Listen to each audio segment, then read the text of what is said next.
Welcome to the pilot issue of Australian Jazz Museum podcast Interviews with Music. Marj Hamilton interviews friend and bandmate Ian Rutherford, AJM President. This is episode 1. Well, good afternoon, fellow music lovers and groovers. I'm here with Ian Rutherford, an old friend of mine. We've been playing music together for the last 6 or 7 years. Ian and his wife Leslie, both very good friends of mine, and we're here today to learn more about Ian, what makes him tick. So, Ian. Oh, good afternoon, Marj. How are you? Thanks for doing this. I really appreciate it. Thanks for the opportunity. Now, I'm here at your house today, and of course I've been very eager to see your music room. It's quite impressive, with 2 music rooms, your beautiful piano, and all your equipment that you have here, recording equipment. It's, very serious stuff. So I'm thinking this would have taken many years to put this wonderful collection together, many years to save up to buy a baby grand piano. You're obviously very serious about your music, and tell me, where does this love spring from? Right. I am very serious. I don't have hobbies, I have obsessions. I think that's probably the correct way to describe it. My mum played the piano. We had a home piano like just about everybody did in that era. So that would have been in the early 60s for me. And so did my granny on Dad's side. Now, Mum wasn't much of a player, but she had an enormous amount of passion for piano music and introduced me to the classics. My love of Rachmaninoff and Chopin stems directly from music that Mum had.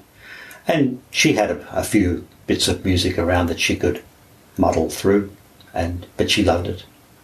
Now, my grandmother, she was another kettle of fish. She was a great singer, which I didn't inherit, and a really good pianist. She played duets in the sort of country church era, if you know what I mean. Mm-hmm. Yeah, it was all focused around the church, but she'd play, Schubert and Schumann. And as far as I was aware, Dad wasn't a musician. He just played bagpipes. I think in Scotland they would regard that as a musician, perhaps. Yeah, I think so. I think so. But I probably started noodling on the piano, in my early years because it was there. Yeah. And at some point, maybe I think my earliest music book I can date is about age 8. So I went and did, the formal piano. AMEB. Piano. Yeah. But except I was such a rebel. I didn't do my scales and I didn't do my practice. I just wanted to play rock and roll. And I don't think that was in the AMEB schedule from my memory. But Mum and Dad persisted, and and I loved what I was doing. So they equipped me with a somewhat portable Yamaha organ, which allowed me in my teen years to play rock and roll with bandmates, and I think that inspired me to sort of. I'd given up formal piano lessons at that point in time because I just wanted to play pop tunes. Yeah, and they gave me. I think this was incredible insight. I don't know whether it was just good luck or not, but they introduced me to a musician who was teaching at the local music shop, and. Rudy Goldberg was his name, and he played the piano accordion at the Cuckoo up in the Dandenongs. Yeah, I've been there many times. With his mate Helmut, who ran the music shop in Ringwood. Mm. So, and that was a turning point because he taught me all of the things that I didn't learn from. I could read music, but I didn't understand chords. When you see something written on the dots, you don't think, oh, that's a C half diminished. No. But Rudy taught me that, and I developed a really good left-hand chord playing, and that carried me forward. Wonderful. But, but I didn't ever play live other than a few sort of school band experiments. But that's a great experience from the strict routine of AMEB, which I also did, to playing in a band with that freedom and the camaraderie and the fun, which none of those things are really a big part of AMEB, are they? Yeah. No. I never did that far. Yeah, but But I look back on it as like a foundation that I've now inherited, and it's the most fundamental thing that I think I learnt. Very grateful for by the sounds. The ability to read music. Yeah. So I was telling you I was playing with Hilton and Carl, and they just put a chart in front of me for a song I'd never seen. Yeah. And I could play it. Fantastic. You don't have to remember it. I can't remember it anyway. But so that was sort of my grounding. And along the way, I discovered that actually Dad was almost a musician, in spite of the disparaging remarks about bag plays. I've come home one day, and Dad is sitting on the organ, and he's playing Autumn Leaves or something like that from a book that I had from my sort of jazz piano teacher. And I said, "What's the story here?" And he had what I call the Sinatra versus Schubert episode with his mother, and she said, "My way or the highway. You're not playing that stuff on my piano." Oh, gee. Yeah. Oh, it's horrible. What a loss. I've never forgiven her for that. No. You know? And it explained why when I eventually discovered my favourite piano player in jazz, at least, Bill Evans, I thought, well, Bill was making great music with Miles and that lot about the year I was born. And I thought, well, Dad was almost 30. He must have been listening to it. He must have been listening. He had no idea. Oh. No idea. So she robbed him of. Well, I feel that way anyway. She sort of steered him in a certain direction, which wasn't a good fit. Yeah. Yeah. Yeah. Now at the Jazz Museum, we're very fortunate to have a piano that Graham Bell's estate donated. Graham used to teach on that.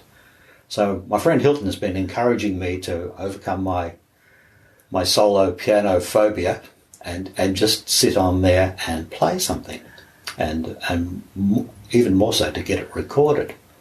So a month or so back, I took a song that I've got the sheet music to from the Rudy Goldberg era, dated 1974. Wonderful. That was the year that he signed it off as, you can play that. We'll move on to the next one. And you wrote this, or no? This is a song called Ladybird. Yep. By Tad Dameron. Mm-hmm. My version's slightly different to the conventional one. Mm-hmm. But we'll play that song. And I'd love to hear it. And you can hear me playing it live earlier this year. Good. Let's do that. Right.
I love that. I love that tune. Beautiful chords, just lovely, lovely sort of minor unpredictability of the chords. Beautiful. It's jazzy, isn't it? To the listener, anyway. Yeah, and I think that's sort of what hooked me. And from someone who wasn't disciplining himself to do much in the way of practice, I clearly did focus for what this guy was showing me. So I've got a number of that one. I practiced a bit, but yeah, bit of fun there. So he was really encouraging you to explore a different sort of music, and I think so. I'm not sure I recognised that I was, but I was going on a journey that I enjoyed, and I think that was the key to it. It is, it certainly is. I remember he showed me how you form a chord, and as we said earlier, you don't chords are things that you read off sheet, scores, but the formation of the chord. He says, here's how you do it. He said, you put your, if this is for your left hand, you put your index finger on the C if you want to get a C, and then you put your thumb on the E, and then you put your little finger on the G, and if you want to make a seventh, you add the B flat with the other one, and it's like a formula. Well, I'm a science person. But I wasn't. I was a maths kid at high school, and it just resonated with me. I thought, oh yeah, I get this, and suddenly, just a whole lot of tools to. You look at a piece of music and you suddenly think, I know what a C6 is, I know how to play it. Yeah, so it made sense on a sort of cerebral level. It fell into place in a way that your brain could understand. Yeah. And it made it predictable and understandable. I mean, my muso mates sort of, I think, I won't say they laugh at me, but I cannot remember music, right? But I tell you what, I can remember how to play pretty much every chord I need to, and usually you haven't got too much time to think about it. So when I see the really good jazz musicians playing, that's what they're doing. But they're recalling it from years of doing it, where I'm still playing catch up in a sense. But I continued. So at this age, you're about 15, and you. Finding something that fits and feels right in your fingers, in your heart, in your brain. What are you doing with music then? What do you do with all this new knowledge, this great excitement? You're a teenager. What are you doing with it all? So I bought lots of sheet music. I had it by the time I had hit university, and I was doing a science degree there. Where we're moving to, I developed quite an interest in trying to learn classical music. So all the things that I didn't learn when I was young, I was about teaching myself.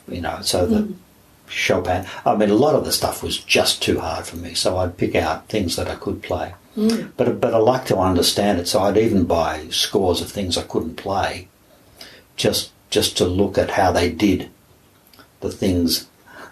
and how it sounded. How did Rachmaninoff do that wonderful second piano concerto theme? I could play enough of it, not to perform it for anybody, but just to say and I just enjoyed playing. I bought a lot of sheet music. The bookcase you can see behind me it's normally full of sheet music, right? And that was my tool. It was like my secret weapon. There's like a sheet I could read songs. So I got jazz, pop, rock, and I did that. I always had a piano. Got married, moved out, bought a piano, cheap one, and got a good job and got a better piano. But I was basically playing music by myself, reading sheet music, and I did that until I was 40. It shows a massive amount to me of discipline, self-discipline, to keep on persevering, perseverance, determination, curiosity, to learn what other people who've gone before you have figured out how to do, but to want to listen to what they've had to say, you know, through their music, and try and understand that. So you've really dedicated yourself a lot of time and energy into really, and that's what you do. I mean, I know that about you. The things you do, you put a lot of time and effort and energy and love into the things that you do. It shines through everything you do. So there's an example of you, a young Ian, being exactly that same person. Hearing music was only one part of the piece. I needed to be able to reproduce it as well. So, and that went across every bit of music that I ever loved, you know. I remember Aqualung album. Aqualung. The introduction to Locomotive Breath or something like that. Who could forget that? So I spent years trying to find the notes for that because my ear wasn't very good. I couldn't, you know, I had friends at uni that would just say, have a listen to Emerson, Lake and Palmer and play the keyboard part. That's how they work. But I had to work a lot harder than that. So so the sheet music was in some ways a crutch, but also like a secret sauce that helped me. So I think the next stage is sort of in my married life. I get to be late 80s, and I could afford a synthesizer, and I could afford the computer to connect the synthesizer and the little device. So suddenly I had my band. So all the bits that I couldn't do, because I can't sing, well, not well. You haven't tried that yet. You haven't perfected that yet. That's right. That's yet to be perfected. Yet to be done. But I can't play guitar or violin, and on those synthesizers or drums, you could at the very least make those sort of sounds. So that was an era that got me through my 30s, where I started not so much composing, but arranging the songs that I would have heard on and played on the piano, and adding in the additional parts that, you know, were obviously in the band. And you learn that when you pick up a bit of sheet music, particularly for piano, it's not what the band played. In particular, it's nothing like what the piano player might have played typically, right? You know, it's missing.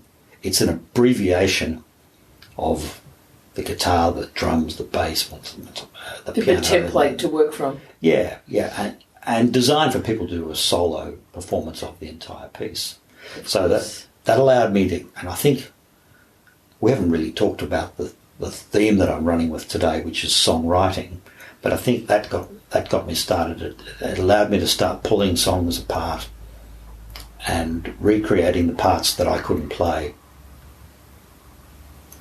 And I did that for quite a while.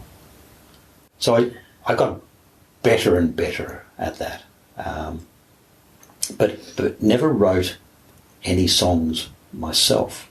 Right, nothing original. So you're sort of busy deconstructing other things. Yeah. Now, in my 40s, Leslie and I got together, and she had a wonderful understanding of what my needs were in terms of where this next phase in my life was going to take me for making music. Fantastic. Yeah. So along that journey, I started playing jazz and blues. I was in a rock band which did original music for nearly 15 years. That's where Hilton and I met around that era. And it's Hilton Vermes. Yes. Yep. Yes. Great mate. Mutual friend. Way back. Yep. And what happened in that period is in the original band, like original songs band, I was working with a songwriter who was very, very accomplished. And along the way, a bit of it rubbed off. I liked it, you know, and I eventually worked out that I could write a song, which was, I was 50 by the time that happened, which was an interesting journey. And I remember exactly how it happened. And later I rationalised why it worked, because it didn't seem to be sensible. But I had a friend who had a winery, and we were out there picking grapes for the vintage. We were going to go through all the other processes. But I had this idea running through my head. It was a silly thing. Do you remember? I've forgotten what the song was. Jenny, Jenny, dreams a ten a penny. I don't think so. No, it was not me. It was a nothing sort of song. I don't even know why it was in my head, Marj. But my brain. So I'm picking grapes, right? And, I'm thinking, all right, so 10 a penny, and there's 10, right? So that's a tenth of a penny per dream. Being a mathematician. And I thought, well, what kind of dreams are you going to get for that price? And the song wrote itself from there. I'm thinking more back in those days than what you get today. Yeah, true. But anyhow, so 10 a penny came to life. Yeah. Are we going to hear that song today? We can do that. Yeah, let's hear it, and then we can find out some more about it. I'd love to hear it. 10 a penny. That's all for episode 1. Stay tuned for episode 2.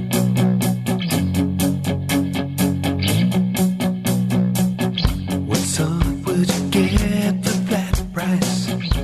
Not much, I'm sure. I want premium 1-900. You get what you pay for. Elm McPherson, not John Howard. That's the kind I want. My ties on the beach at sunset. Give me dreams like that. Oh, give me dreams like that.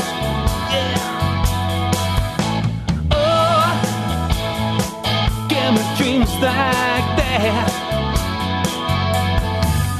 10 a penny, 10 a penny, 10 a penny, 10 a penny. Don't wake me up, I'm having a good one. It's been a while. I won't say what is happening to me, but it's making me smile. Yeah. Elm McPherson, not John Howard. That's the kind I want.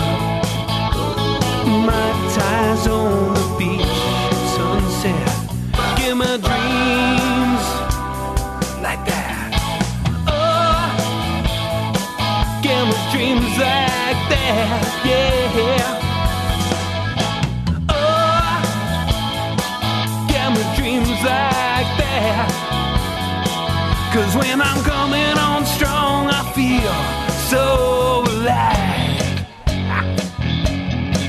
And when I see the fearless leader, I pull my blankets high.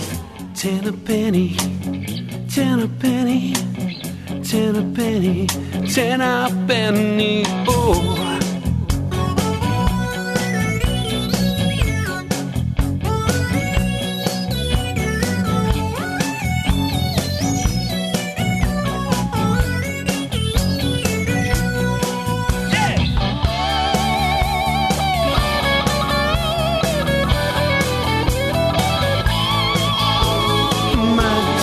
On the beach at sunset. Give me dreams like that. Oh, give me dreams like that. Yeah. Oh, give me dreams like that.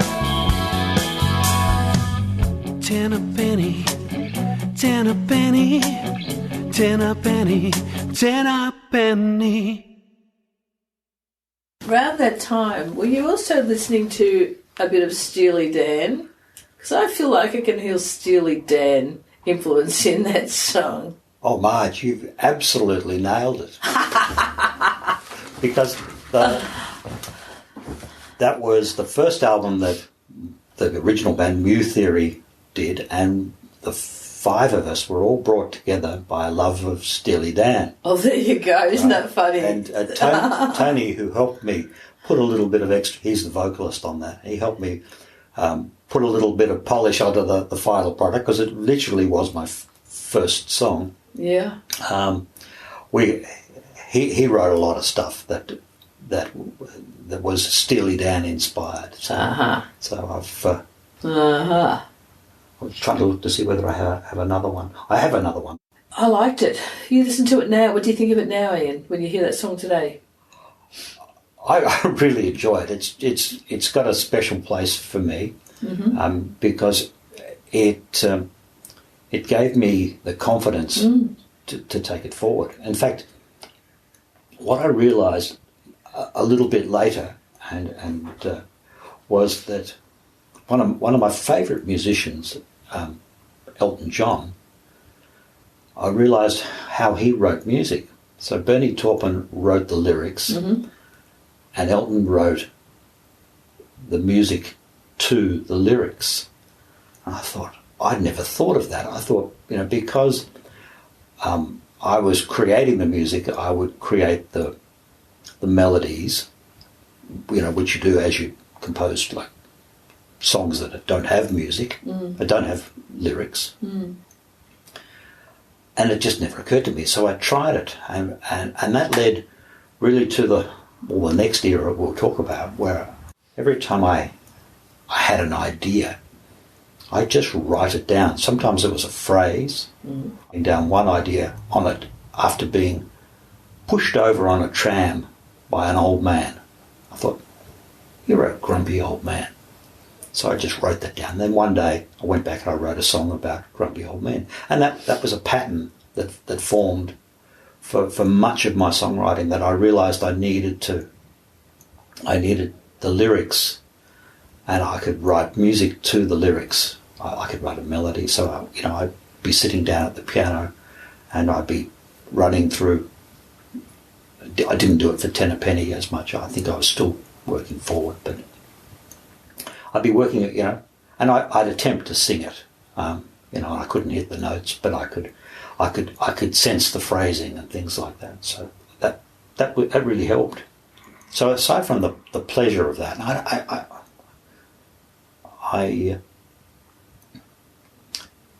I think the confidence is what I got from that I could actually write a song.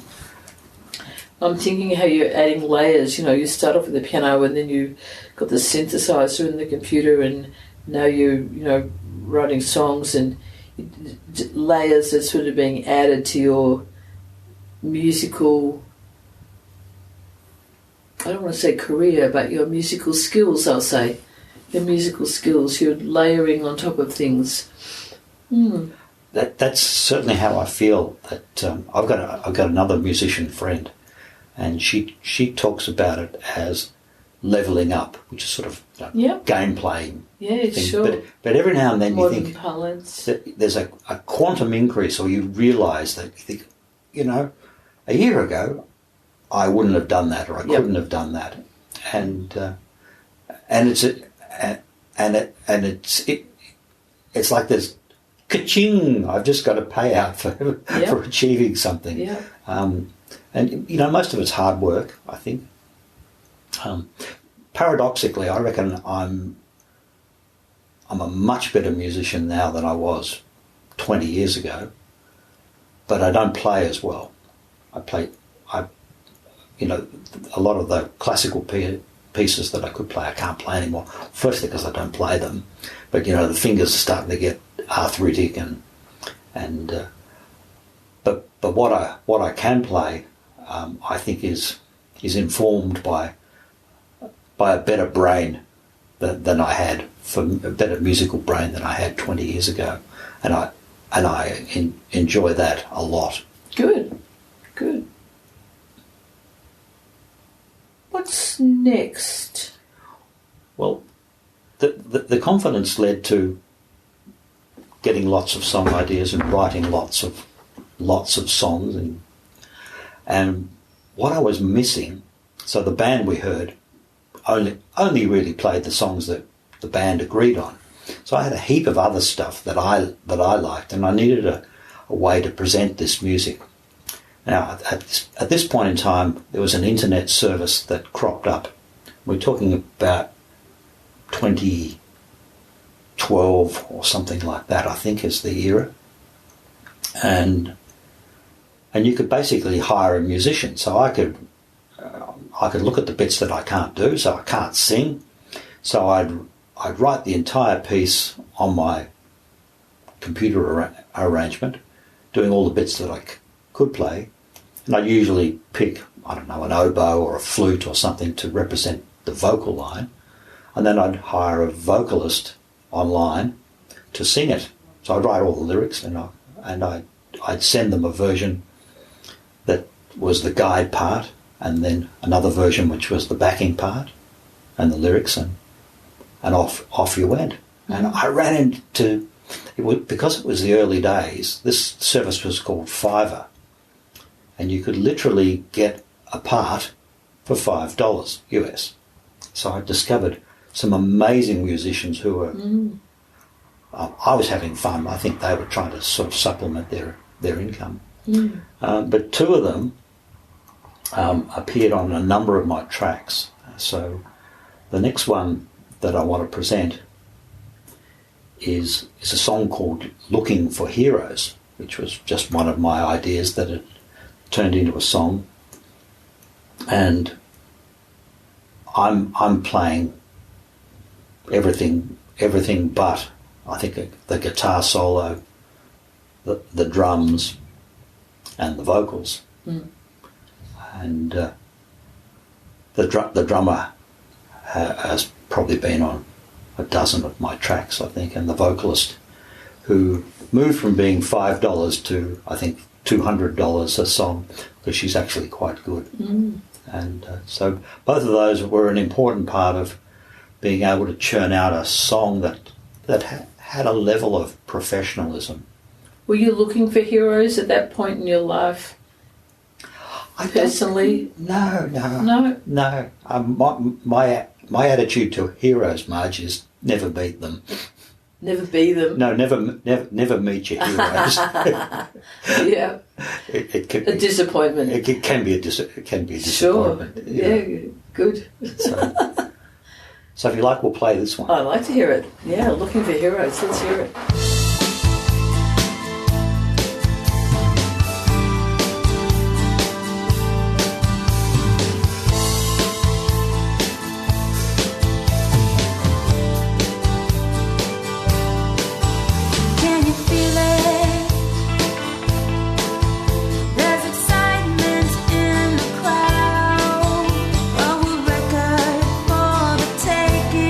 Maybe history in the making.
can only imagine how exciting that must have been to, hire these other people in, but to put all that together without all being together in a room. Yeah.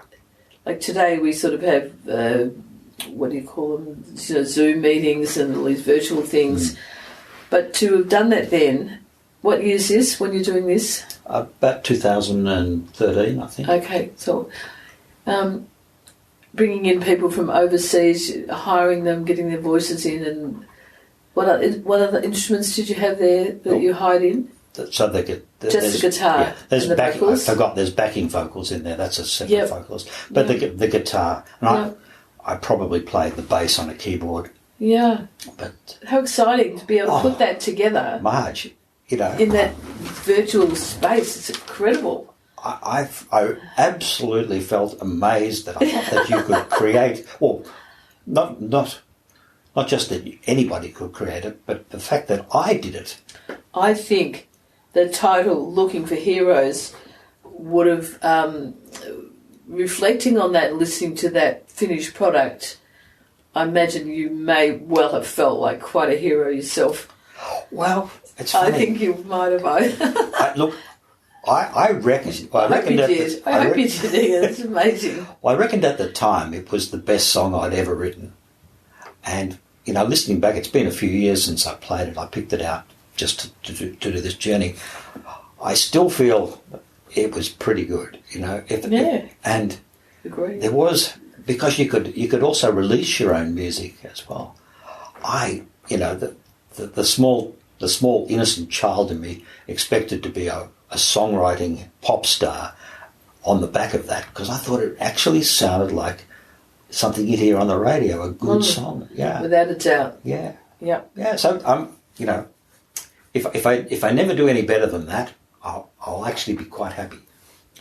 Well, I've heard some of your music, some of the concept albums you've done, and we're talking about Steely Dan and Jethro Tull, and I was really taken back listening to that music, which I mentioned to you at the time. First time I listened to Rick Wakeman, Journey to the Centre of the Earth. Yeah. And Tubular Bells. I think we got those albums within about a week or two of each other. But Rick Wakeman, that concept. So those albums that you've made, those concept albums, let's just talk about those.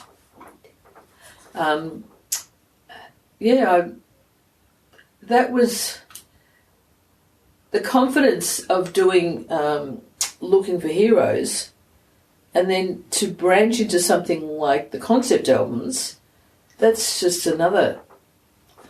You're absolutely right. Big step up. Rick Wakeman has always been a hero of mine. I love the concept albums most amongst the Henry and Six Wives and Journey to the Centre of the Earth and Arthur, and a few others as well. But I think you've got an understanding of what the leap is. To write one song on its own was an achievement, but to write a whole album of songs and link them together on a theme, that was what I set myself as the next task. I thought, I can probably.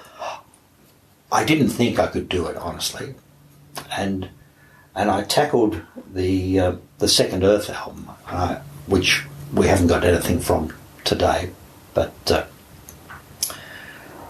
I wrote the concept out over a long period of time. I wrote all of the ideas that the songs were going to be around. I wrote the lyrics to the song. I wrote the music to the song, and then I put the whole album together in the same way as I put together that single song that we just heard. Mm-hmm. Took me 6 months, and it was astonishing. Astounding.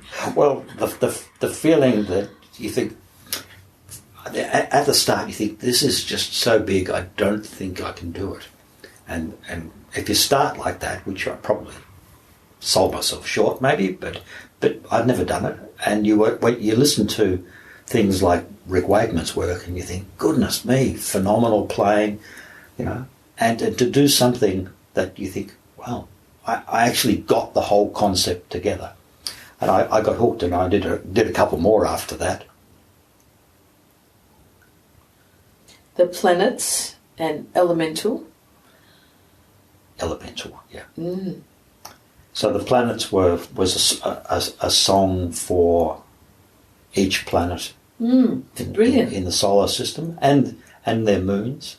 I think that the songs will be a little bit long for today. It's okay. Well, maybe people who, remember Rick Wakeman and might like to find a way to find their way to that music, because I was listening to it the first time driving up the Hume Highway, and just blown away, really blown away by it. I love the stars and the night sky and the planets anyway, and thinking about such things, looking at such things, and the music and the whole theme was really fantastic, and I would recommend to the listeners to find a way to listen to it. It's fantastic. So I hope that people will.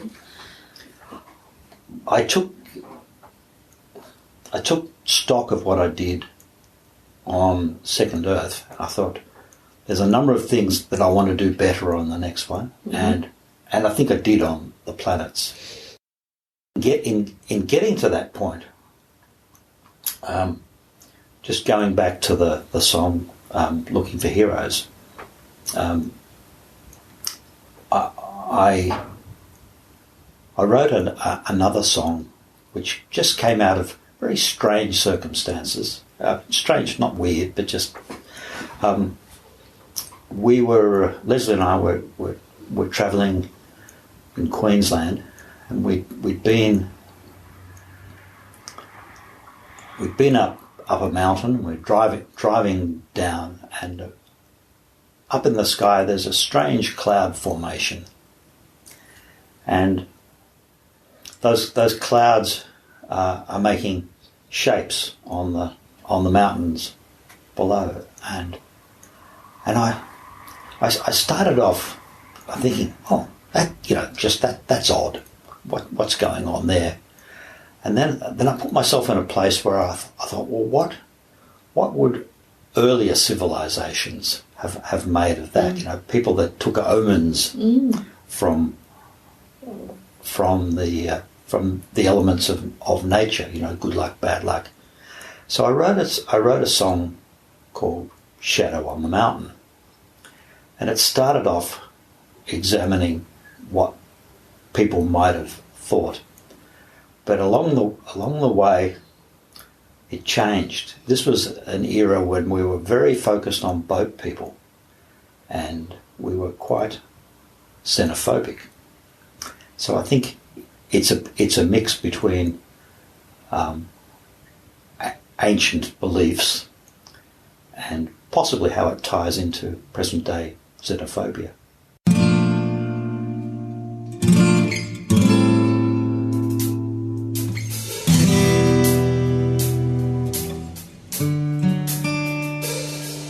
The folks across the valley are really not like us. Their hair is light, their eyes are blue, their hats are bright, their clothing too. They worship snakes and shun the light. They are wrong and we are right. The people of the mountain are a strange and fearful lot. Their words are harsh, their hats are green. Small children there are never seen. They eat the beast that we all ride. They are the ones we can't abide. There's a shadow on the mountain. Evil is around. Shadow on the mountain. Uncertainty abounds. Panic at the prospect of things we do not know. Unfamiliar faces, their customs and their clothes. The people from the sacred lake have demons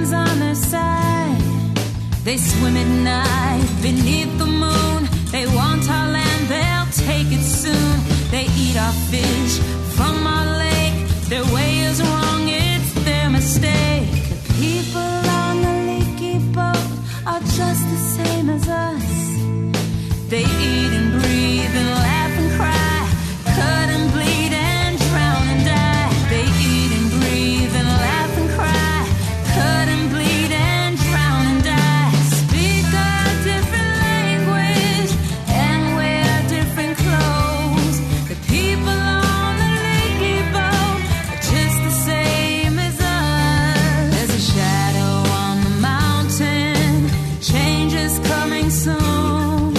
A shadow on the mountain, a growing sense of doom. People from another land arriving on our shores, violating customs and contravening laws. The people on the leaky boat are just the same as us.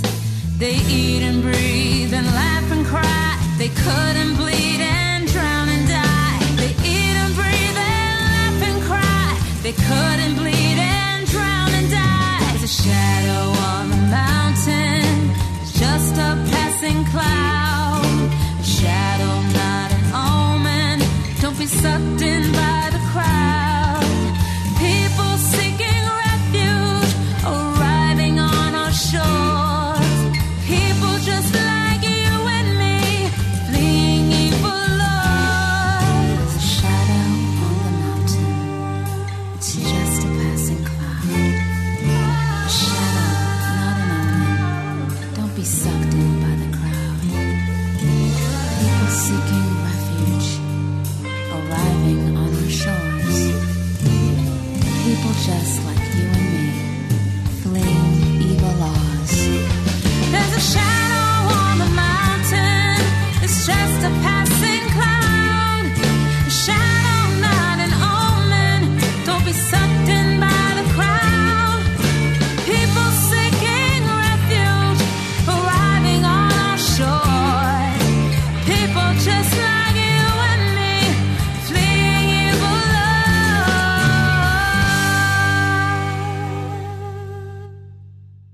Same singer as the last track we listened to. Beautiful voice. Yes.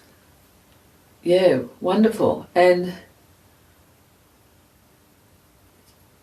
thinking about all the strange and weird ideas we have about people being so different from us and so scary. I mean, I'm laughing because I think we can all relate to the, those ideas. Yeah. Ian, we've talked about, Ian, you as a musician. Most musicians, pretty well all musicians I've ever met, have had other jobs that they do. Making a living as a musician is not easy to do. What have you done with your life besides when you're not playing music? You mentioned that you've got a science degree. You've been married twice. You have children. I have three lovely girls in their 30s and two wonderful stepsons also in their 30s. Fantastic. What sort of work were you doing during your outside of playing music? Straight out of uni, I got a job with Roy Morgan Research, and I was doing computer work for tabulating all of the surveys that they did, and I loved the work, but it wasn't a great organisation to work for. But I found that the main account that I was managing for market research had a job advertised for me to flip sides and go and work for them. So I said, "See you later, Gary Morgan," and went and worked for one of the clients, and I had an 8-year career there in marketing, finance, manufacturing, and that led to a couple of opportunities that saw me transition into IT, because I'd always had a bit of a...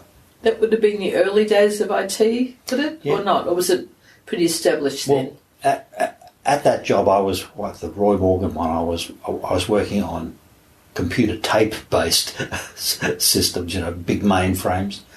But when I went to Philip Morris, that's where I moved to. I had the first personal computer in the company that wasn't in the IT department, and I built a lot of skills around that, doing marketing and financial modelling that basically couldn't be done any other way. So so that really sort of set me up with a fair amount of experience, and we'll skip out a few bits in the middle, but the transition to IT came on the back of somebody I'd met working with a former colleague who knew me well, and he said, you know, I reckon you can do this job. And I said, well, yeah, probably.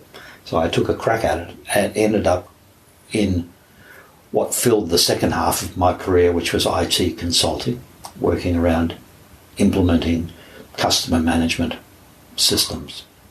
So that exposed a whole new set of skills, because I had to come out of the back room and work with people on the front, you know, talking with clients. Learned a heap, and a lot of the stuff that is part of the changes that I'm spearheading at the Jazz Museum are really learnings that came out of that. Well, my really entire putting those career. two parts of your life together, isn't it? Yeah. Combining them both. And I think the Australian Jazz Museum will benefit greatly and have a lot more visibility, and will grow a lot more in breadth and depth. That's certainly in the goal, Marj. I think, you know, getting some awareness out there. Personally, I didn't know that we had a jazz museum, and the number of people who repeat that exact phrase to me are astounding.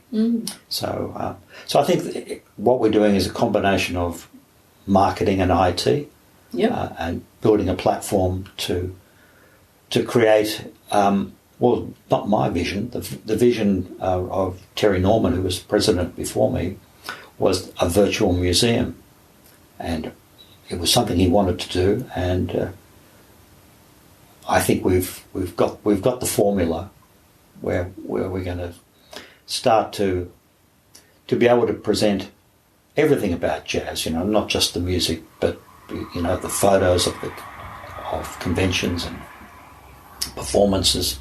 To an audience that don't have CD players anymore, that work, you know, in an online mode, you know, streaming and things like that. So those sort of technologies I've been adopting, you know, over decades, and this is an opportunity to help share the contents of the Jazz Museum in a way that's compliant with all of the myriad copyright restrictions that you have to.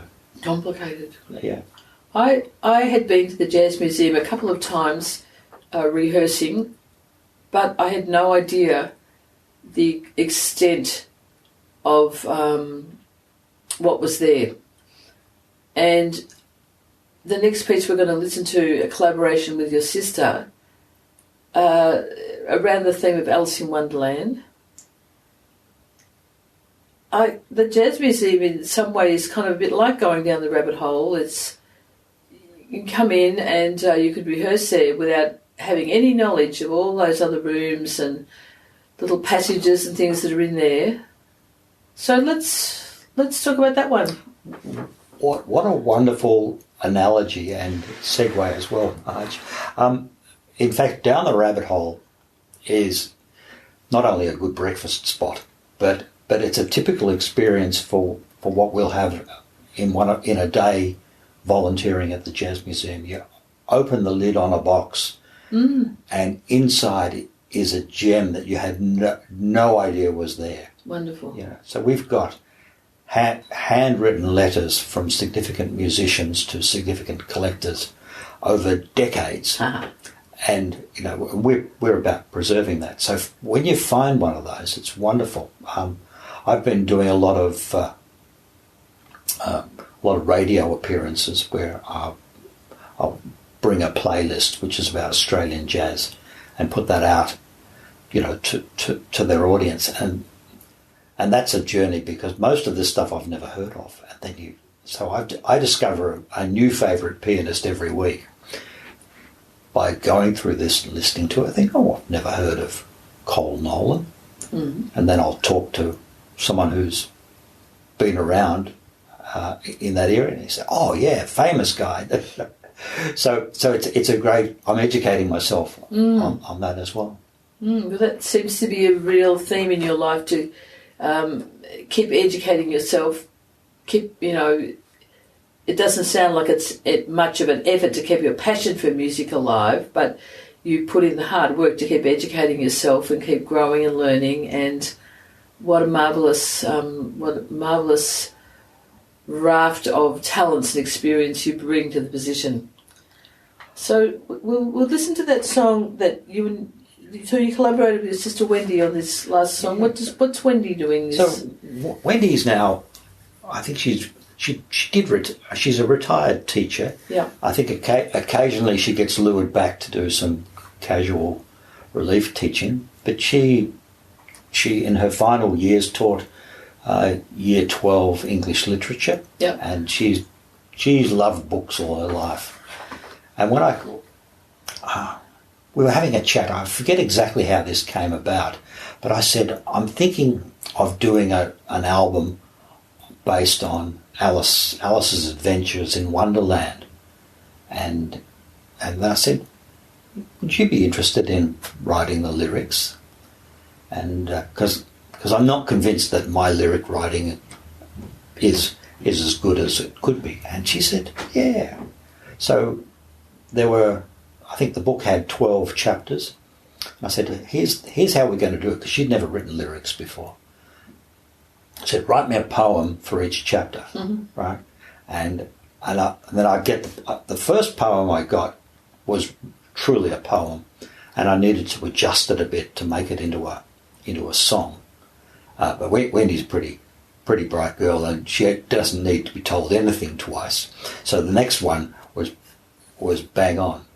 But what I found as we worked through that brother and sister have got some kind of connection maybe going on that isn't apparent at the surface. I could read her lyrics and almost instantly write a song from them, which goes back to sort of the Elton John analogy. Not that I write songs like Elton John, but in a similar way. Oh, he did that.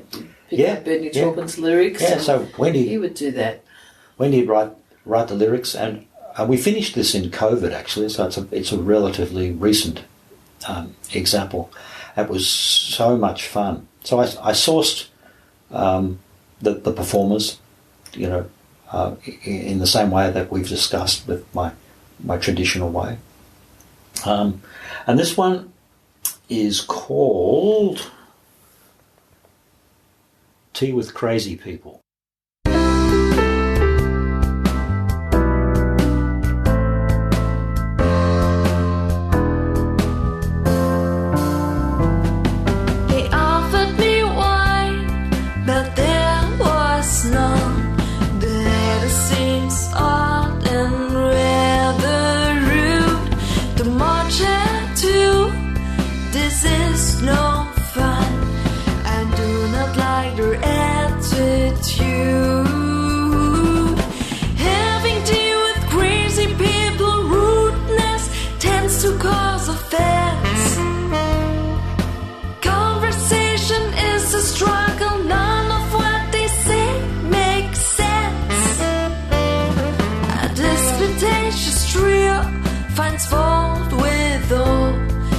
Contradict everything.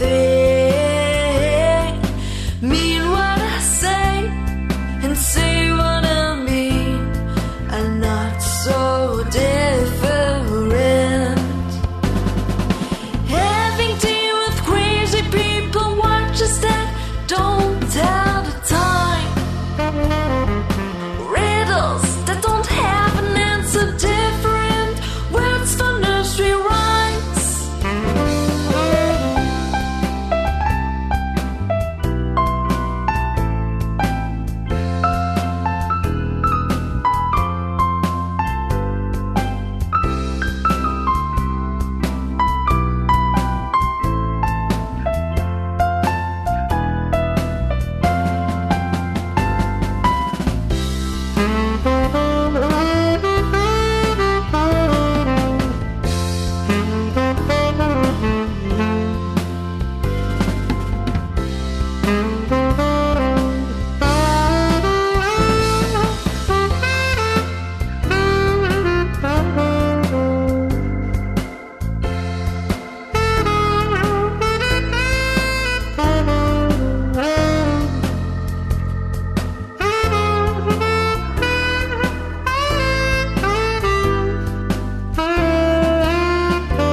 I'm off. Yes, I'm heading off. Surely only crazy people stuff the dormouse and the teapot. How to handle this upheaval caused by having tea with that lot. Silly as a goose and vain as a peacock. Takes more patience than I've got. Having tea with crazy people puts one in a tricky spot. I really like that. I really like that. A bit jazzy, that one, isn't it? Great. I've actually reminded myself that I've left one out. So if we can jump backwards in time, What is it? it's around the band Mu Theory. It's a song called Mu Theory, which tells the story of kind of how the band got together. And it's in that style, so I think it might be appropriate that we... Do you want to play it now? I'd love to play it now, Marj. Okay.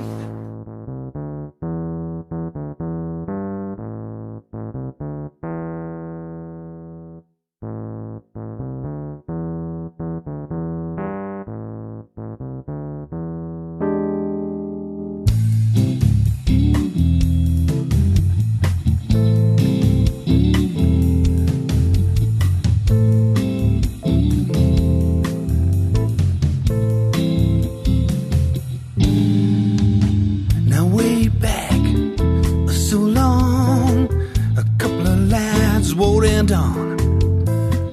A Duke and Bird jazz radio, Charlie Parker New Rock Metro, beatnik boys turtlenecks, smoking dope and Lucky Strikes, bad rock, leather canary, red balloon customary.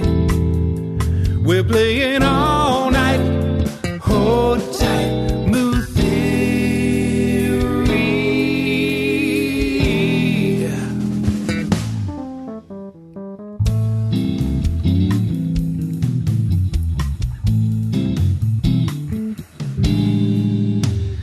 Black cow, drink it down, quiver gold, world renowned.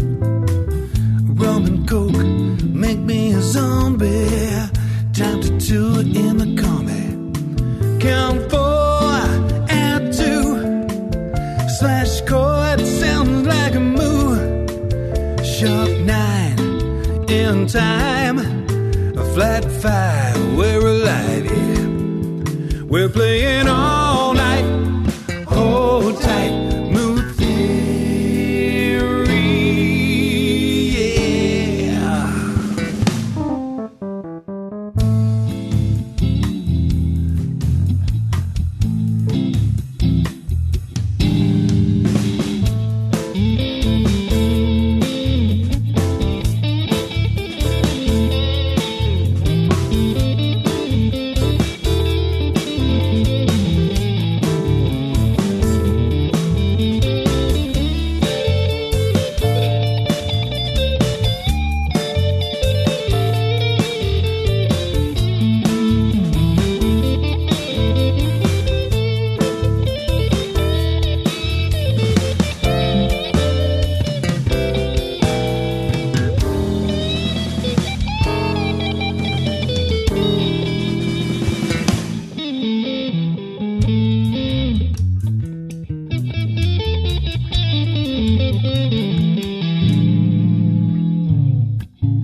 wonderful way to end our session today, Ian. Thank you so much for this opportunity to meet with you and talk to you about your life, your musical metamorphosis. And I hope that the listeners will enjoy listening to it